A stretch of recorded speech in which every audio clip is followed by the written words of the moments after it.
सो भी हमें लग रहा है। तो मुझे आरामचंद के लिए माता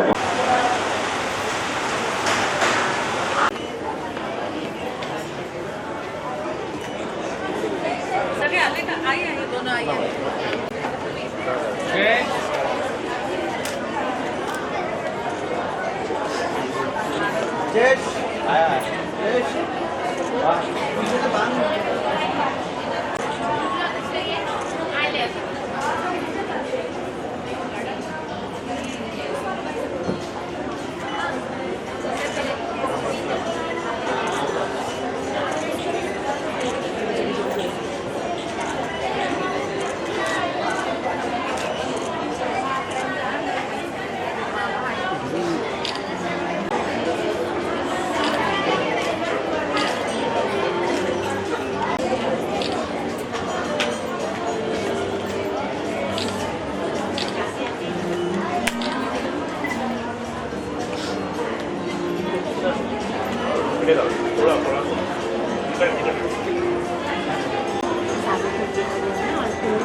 करोड़ महिलाओं को पीरियड्स आते हैं और उसमें से 85%। लेकिन मैं हमारे जो पंतप्रधान है मोदी जी, उनका बारे में खुलकर नहीं बात करते, लेकिन उन्होंने अपने भाषण में 15 अगस्त को इस सभी लड़कियों के लिए टॉयलेट्स है, वहाँ पे लेडीज के लिए टॉयलेट्स होना जरूर बोलना चाहूँगी।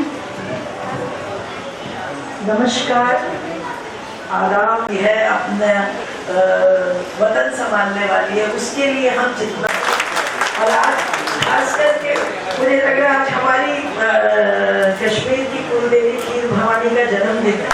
हम सब औरतों ने अपनी तरफ से जितने हमारे साथ आते हैं डोमेस्टिक हेल्थ लोगों में अवेयरनेस फैलानी चाहिए, और मेरा बाल भवन है, आप वहाँ करती हैं, तो वो बाल भवन की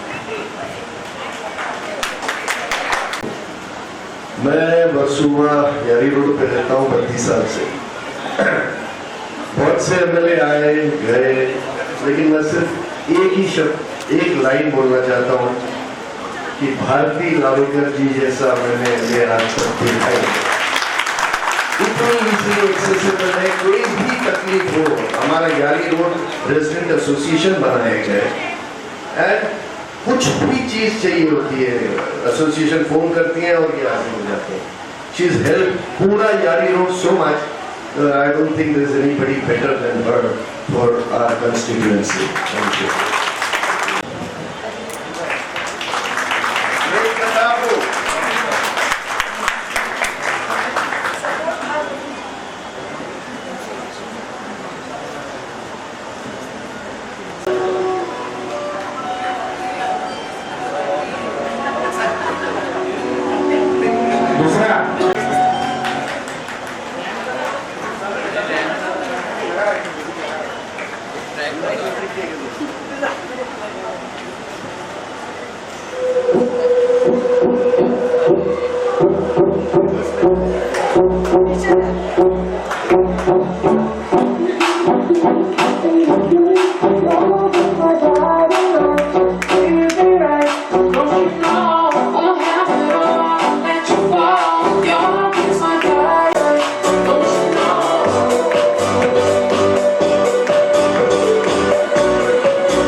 पण गेली 6 वर्ष त्या अविरतपणे हे काम करतायत आणि आम्हाला सांगायला अतिशय आनंद वाटतोय की मॅडमला 2017 मध्ये राष्ट्रपतींचा फर्स्ट लेडी अवॉर्ड टी फाउंडेशनला त्यांनी सर्वप्रथम सुरू केल्यामुळे हा मिळालेला आहे।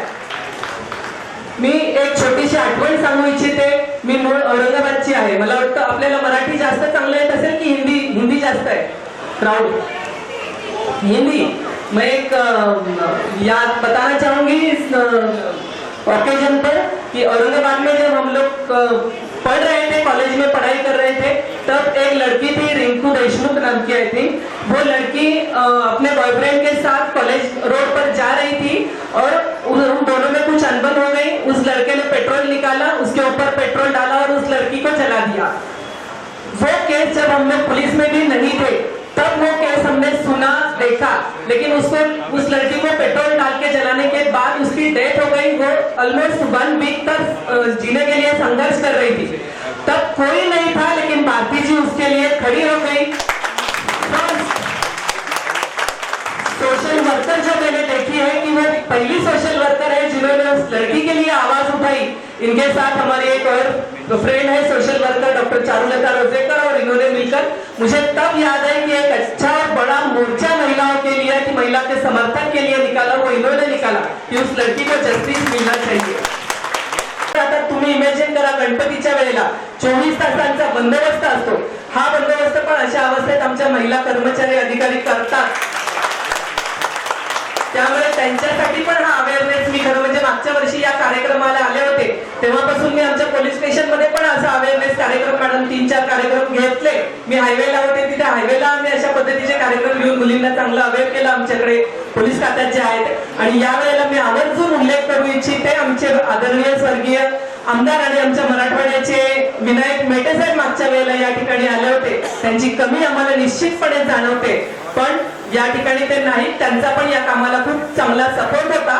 या निमित्ताने मॅडमने मला बोलावलं, संधी दिली बोलण्याची, आणि रॅम्प वॉक हा खरं म्हणजे पोलिसांचं फील्डच नाही, पण तरी त्या निमित्ताने आम्ही रॅम्प वॉक करणार आहोत मॅडम सोबत, याचाही एक छान आनंद वाटतोय। खूप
देश की जो सबसे बड़ी सेलिब्रिटी है वो मेरी बहन है भारती रविकर जी। इनका काम इतना शानदार है, हर क्षेत्र में, मतलब जो राजनेता होते हैं उनका सारा दिन दिमाग रहता है बूथ में और बोर्ड में, मैं चुनाव कैसे जीतूं, फिर से कैसे जीतूं, मंत्री कैसे बनूं, मुख्यमंत्री कैसे बनूं। लेकिन भारती जी राजनेता होने के बाद भी सारा दिन ये समाज के लिए चिंतित रहती है कि मैं समाज के लिए कैसे हमेशा अवेलेबल रहूं, कैसे समाज के लिए मैं सारा दिन काम करती रहूं, और उन छोटी छोटी बातों पे इनका ध्यान जाता है जिसपे किसी ना तो राजनीतिक कार्यकर्ता का ध्यान जाता है और ना ही जल्दी से सामाजिक कार्यकर्ता का ध्यान जाता है। अब जहां तक ये सैनिटरी पैड की बात है, इन्होंने इतना सुंदर इसका मॉडल बनाया है कि इस पैड को प्रोवाइड कराने के लिए समाज को भी इन्होंने एक संगठन बना दिया है। कितनी रिक्वायरमेंट है, बहन जी ने इसके लिए जो ऐप तैयार की है वो इतना सुंदर मॉडल है कि उससे कोई भी प्रेरणा ले सकता है। इतनी रिक्वायरमेंट है, उतने ही डोनर इनके पास आ जाते हैं, ना इन्हें कभी डोनर्स की कमी पड़ती, ना इनको उपयोग करने वालों की कमी पड़ती।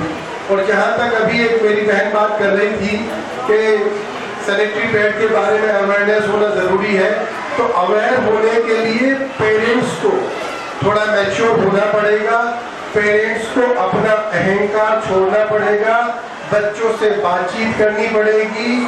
अभी भी हमारे समाज में इवन लोखंडवाला जैसी जगह पे, मुंबई जैसी जगह पे, मैं गांव खेड़े की बात नहीं कर रहा हूँ, यहाँ भी माँ बाप अपने बच्चों से इस विषय में बात करने में खुल के शर्माते हैं, झिझकते हैं। हमें शर्माना नहीं है, झिझकना नहीं है। ये एक नेचुरल सी प्रक्रिया है जो हर बच्ची के साथ होनी है। हमें बात करनी चाहिए, उसको एजुकेट करना चाहिए, और बाकी जो सक्षम नहीं है उन सबको प्रोवाइड करने के लिए, उन सबको पैड उपलब्ध कराने के लिए मेरी बहन जी यहाँ पे उपलब्ध है। कम से कम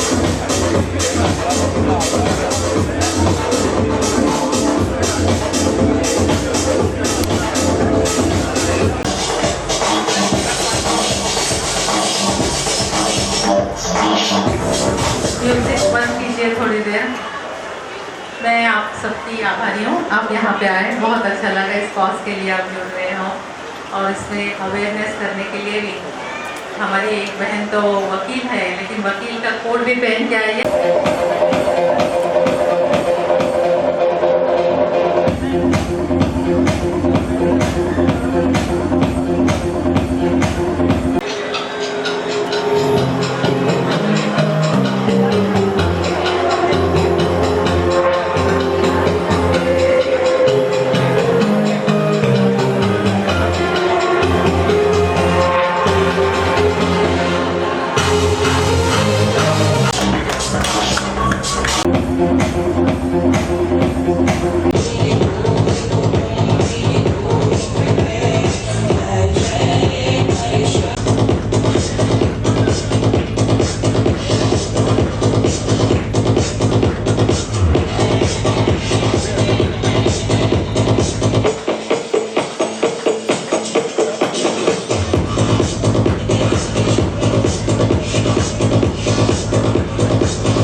हाँ, ये मेंस्ट्रुअल हाइजीन डे हम लोग हर साल सेलिब्रेट करते हैं और इसी दिन 2017 में मैंने T foundation sanitary pad bank की स्थापना की थी और इस काम के लिए मतलब मुझे प्रेसिडेंट अवार्ड भी मिल चुका है, फर्स्ट लेडी अवार्ड, क्योंकि ये डिजिटल सैनिटरी पैड बैंक है। और मैं चाहती हूँ कि हर समाज की हर स्त्री को मेंस्ट्रुअल हाइजीन समझ में आए, वो सैनिटरी पैड का यूज़ करे और इस बारे में अवेयरनेस होना चाहिए, ऐसा मुझे लगता है। हमारे देश में लगभग 85% जो लेडीज़ है उनको आज भी सैनिटरी पैड यूज़ करने के लिए नहीं मिलता है, क्योंकि उनके पास अवेयरनेस नहीं है या तो अफोर्ड नहीं कर सकती है। लेकिन हमें इस बारे में अवेयरनेस इसलिए करना है कि बहुत सारी लेडीज़ जो हाइजीन के बारे में जानती नहीं है। मेंस्ट्रुअल मतलब जब पीरियड होते हैं और फिर कपड़ा यूज़ करना या कुछ ऐसी चीज़ें यूज़ करके कि उससे सर्विकल कैंसर होता है, और इस कैंसर से बचने के लिए हम लेडीज़ को आह्वान करते हैं कि आप इसके बारे में सोचो, समझो, और आप स्वच्छता रखो। मासिक जब भी आती है, पीरियड्स आते हैं, तब आप स्वच्छता रखो, अवेयरनेस करो और सैनिटरी पैड जैसे यूज़ करके सर्विकल कैंसर से खुद को बचाओ। एंड जैसा कि यहाँ पर ही बात हो रही है कि हम मैडम को नेशनल लेवल पर देखना चाहते हैं, जिस तरह से आप यहाँ पर और निशानी तरीके से काम कर रही है, लोगों ने बहुत ही अप्रिशिएट किया। तो हम क्या कुछ स्ट्रेटेजी देखेंगे आपको नेशनल लेवल पर चलते हुए?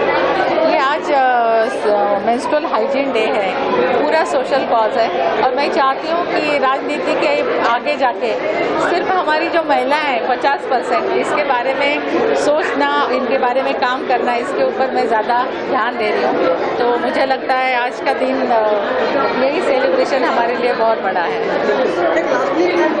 हर वर्ल्ड के लोगों को हर जगह पर ये सैनिटरी पैड पहुँचे, इसके लिए क्या कुछ प्लानिंग होगी आपको? हम बहुत सारे स्कूलों को देते हैं, हर महीना फ्री ऑफ कॉस्ट देते हैं। हम लोग फ्री ऑफ कॉस्ट काम करते हैं और अवेयरनेस भी करते हैं, और काफ़ी महिलाएं जो कि जो मतलब आर्थिक इससे ले नहीं सकती है, जैसे ऑरेंज रेशन कार्ड जिनके पास है, उनके पास इतने पैसे नहीं होते कि वो ले सकते हैं। तो उन सारी महिलाओं को आदिवासी पाड़े में हम लोग जाके खुद देते हैं, और हर महीना रेगुलर देते हैं। 118 स्कूल से हम जुड़े हैं, और बहुत सारी महिलाएं हमसे जुड़ी है इस कॉज की वजह से। तो मुझे लगता है कि इस बहाने वो सोचेगी और पैड यूज़ करना सीखेगी, और एक अवेयरनेस में पार्ट भी लेके दूसरी जो महिलाएं उनके साथ भी काम करते हुए अवेयरनेस करती जाएगी। Thank you.